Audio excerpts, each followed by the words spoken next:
Gracias, señora presidenta. Señor Sánchez, parafraseando a Ortega, usted no sabe lo que nos pasa y eso es lo que nos pasa. La crisis del COVID-19 le ha desbordado. Ha ido siempre por detrás de los acontecimientos, tomando las medidas equivocadas y mintiendo sobre sus consecuencias. Ocultó las alertas iniciales, despreció la mano tendida de la oposición y ahora va como pollo sin cabeza, cambiando de socios y de estrategia ante la mirada atónita de Europa y la indignación de una mayoría de españoles a los que ha dejado abandonados y a los que pretende acallar con el control de las redes sociales, los medios de comunicación y ahora también la calle. Sus ocurrencias para tapar sus errores y explicar por qué la pandemia se ha ensañado más con España que con cualquier otro país del mundo son una estracanada. Primero era porque nos abrazábamos mucho, luego porque estamos muy envejecidos, después porque vienen turistas, a continuación porque estamos menos al oeste y ahora porque estamos tan al sur como Pekín y en línea recta con Nueva York. Oiga, esto es una tomadura de pelo. Y aún queda el problemón del demonio, en palabras de su vicepresidenta, porque resulta que la causa de que nuestro país tenga la cifra relativa de fallecidos más alta es porque en España hay madrileños. Esa obsesión contra Madrid es despreciable, además de absurda, porque la autonomía con más fallecidos por habitante está gobernada por el Partido Socialista. La negligencia del Gobierno para enfrentarse al coronavirus ha impedido salvar miles de vidas y millones de empleos, pero intentan echar la culpa a los demás, a las demás instituciones y repartir la responsabilidad con el resto de partidos, algo que no vamos a consentir. Señor Sánchez, hoy viene aquí a pedir la quinta prórroga del estado de alarma y lo hace después de más de 60 días de confinamiento, 28.000 muertos, 50.000 sanitarios contagiados, 4 millones de españoles en ERTE, otros tantos en paro y 100.000 empresas quebradas. Y encima saca esta semana a sus portavoces a decir que hay que estar muy felices por las curvas y los picos de fallecidos, aunque por desgracia siguen siendo equivalentes a los de un accidente aéreo cada día. Esa es la terrible dimensión que llevan 2 meses intentando relativizar.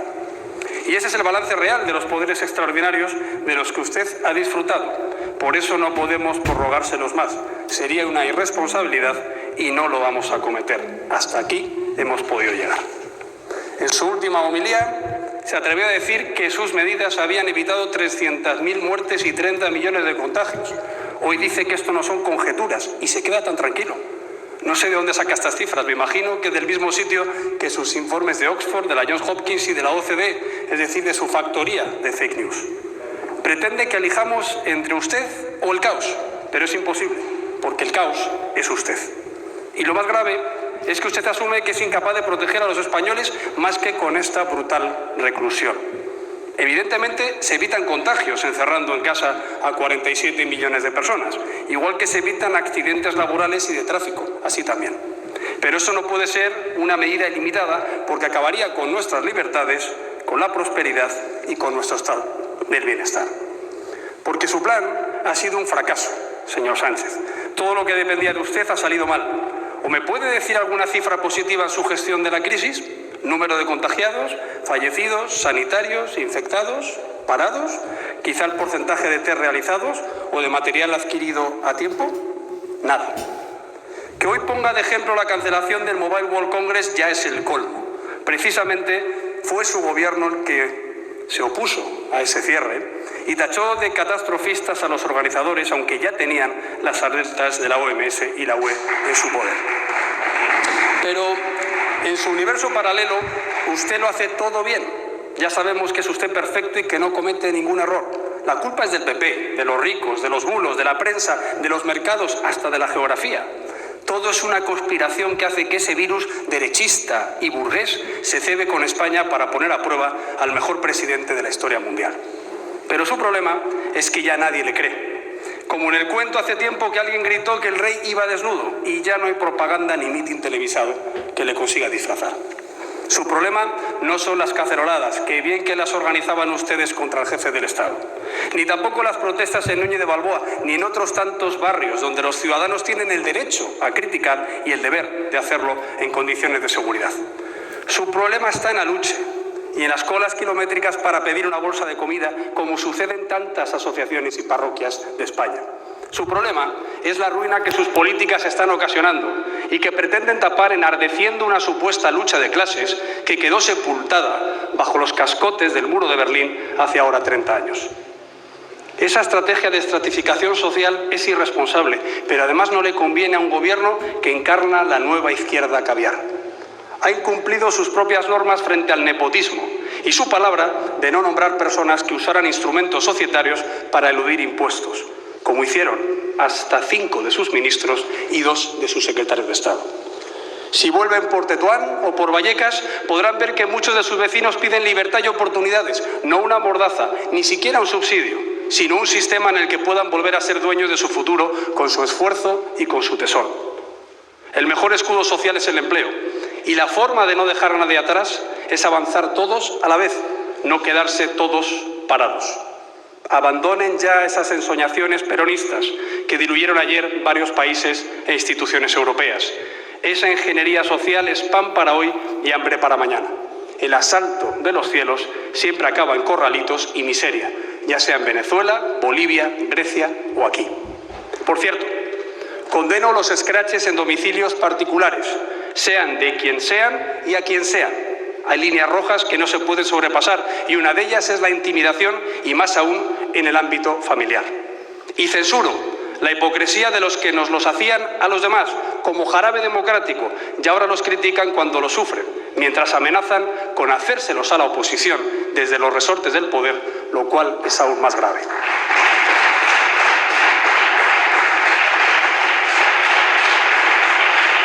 Señor Sánchez, en la negociación de esta prórroga del estado de alarma le está pasando como en el cuento de Pedro y el lobo. Ya nadie se fía de usted. Le han tomado la medida y se permiten chantajearle hasta el final, igual que usted nos ha engañado a todos en algún momento. Solo hay que observar el funambulismo de su geometría variable para constatar su fragilidad política y su fecha de caducidad parlamentaria. Ha convertido la aprobación de una excepcionalidad constitucional tan grave en una subasta a la que le llegan las pujas separatistas para recuperar la mesa de partidos y las pujas batasunas para acercar presos etarras. Lo preocupante es que usted depositó la señal esa semana, acercando a 3 etarras, entre ellos al secuestrador de Desclop y de Aldaya. Los que buscan la destrucción de España tienen claro que usted siempre da más, pero cada día está más solo y más débil.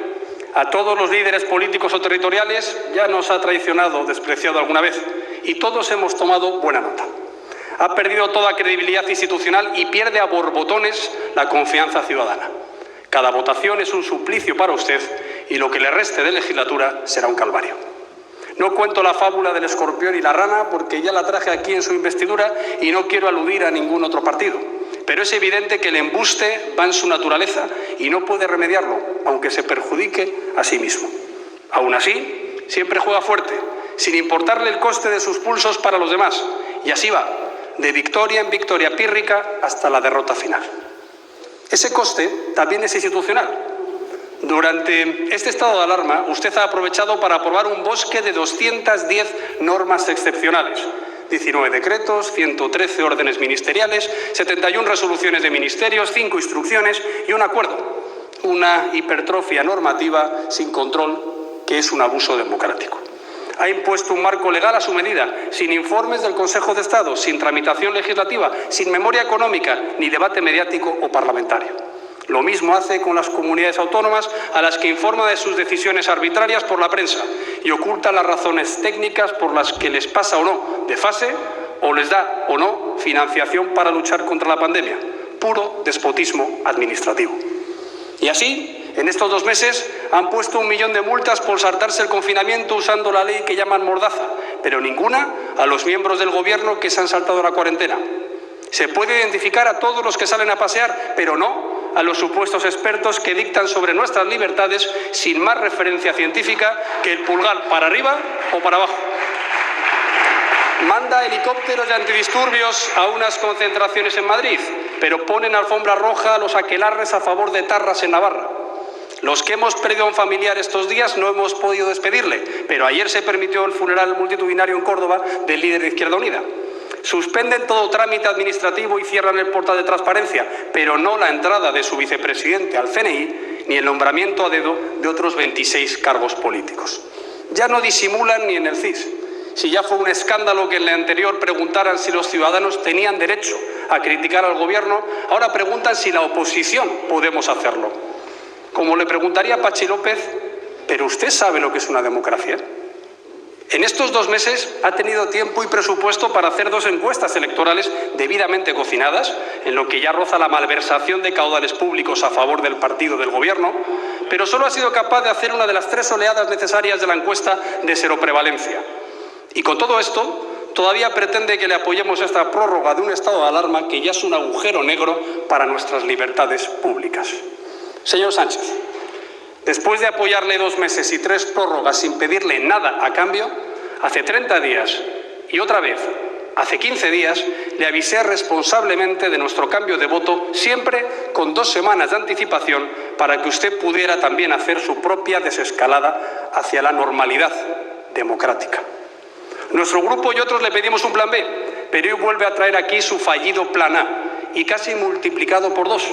Si no hubiera tenido que darle el enésimo bandazo y volver a dejar en agua de borrajas las resoluciones de su Consejo de Ministros. El resultado es el plan D de siempre: deuda, déficit, despilfarro, desempleo y depresión. Esa es su vieja normalidad, la de 1996, la del 2011 y la de hoy.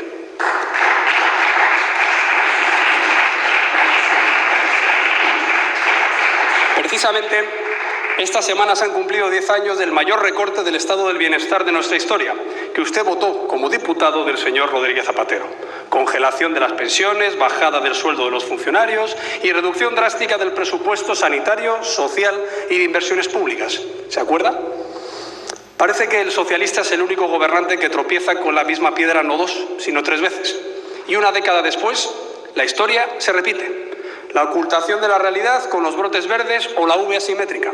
Los ataques a la oposición por pedir explicaciones con los patriotas de hojalata o las cacatúas. Las recetas suicidas como el plan E o los viernes electorales. La arrogancia temeraria como la Champions League o la gama alta del éxito. Hasta su rifirrafe con Francia es un déjà vu de entonces. Y es que sus previsiones económicas no se las cree nadie. Ni la Comisión Europea, ni el Banco de España, ni la IREF.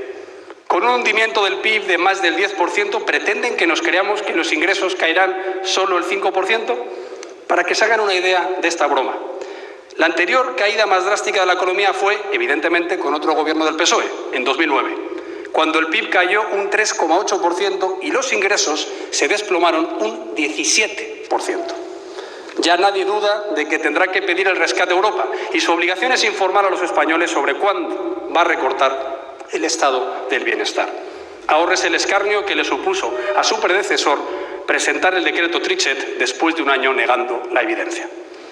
Señorías, decía Julián Marías que en lugar de cavilar sobre qué va a pasar, hay que pensar qué vamos a hacer. Eso es lo que propuse la semana pasada con el plan Activemos España, que hemos elaborado con los mejores gestores que han pasado por el gobierno de este país. Este plan alternativo para salvar vidas y empleos sin vulnerar las libertades públicas es similar al que han usado los países más exitosos en la lucha contra el coronavirus.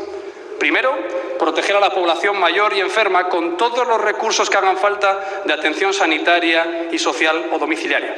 Segundo, aislar a los contagiados y sus contactos a partir de test masivos y aplicaciones de alerta automática, equipos de rastreo y pasaportes inmunológicos.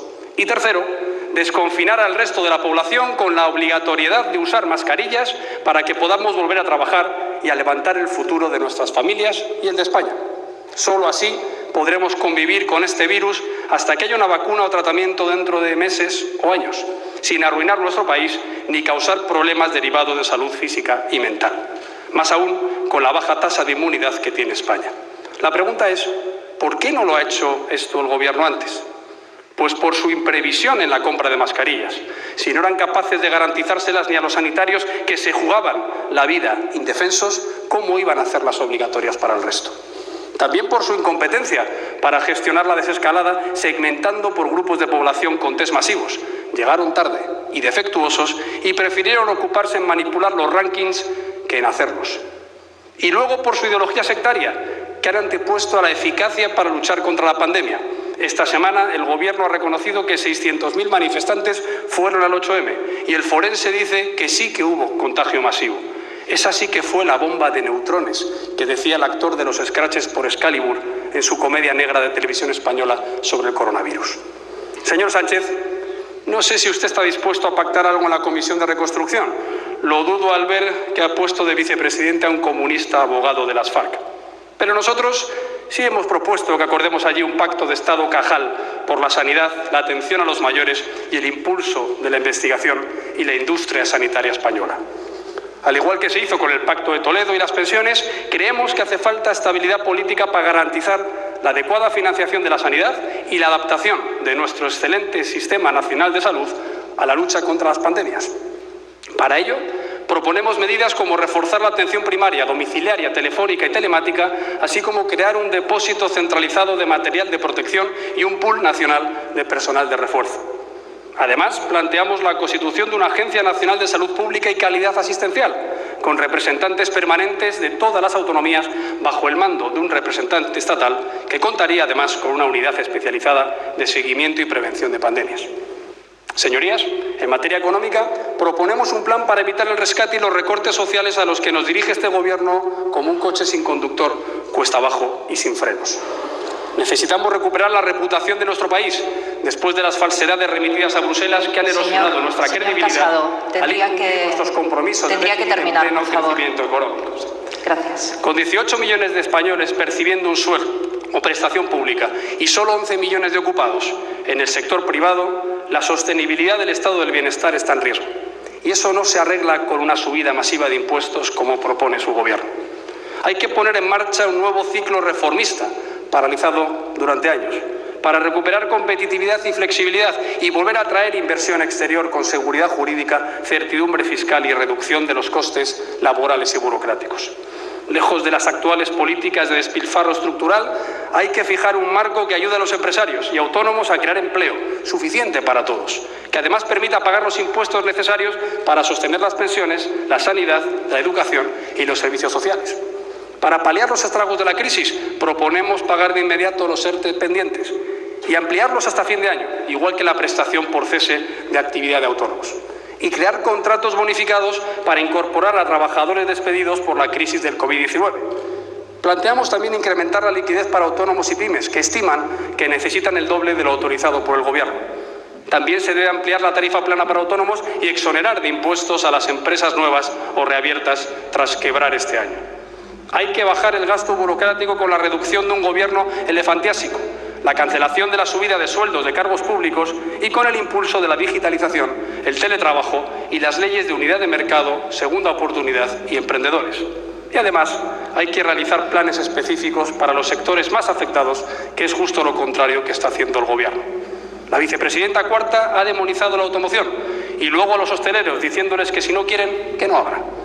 El Ministerio de Empleo ha acusado de esclavitud y malos tratos al sector agrario, mientras se felicita porque haya 5 millones de parados. Señor Casado, que tienen que terminar, por favor. El vicepresidente segundo llamó corruptos a los dueños de residencias de mayores y criticó a los de hospitales privados que luego usa el presidente del Gobierno y varios ministros. El ministro de Consumo ha puesto palos en la rueda del comercio y ha dicho que el turismo es un sector precario, estacional y con poco valor añadido, que es precisamente lo que pensamos muchos españoles del Gobierno. Y la ministra de Educación ha arremetido contra la educación concertada y especial y el de universidades contra los alumnos desplazados y a favor de los plagios. Señorías, hace 2 semanas propuse en esta Cámara un exhaustivo plan alternativo al estado de alarma que permite proteger la salud de los españoles, recuperando sus libertades democráticas también.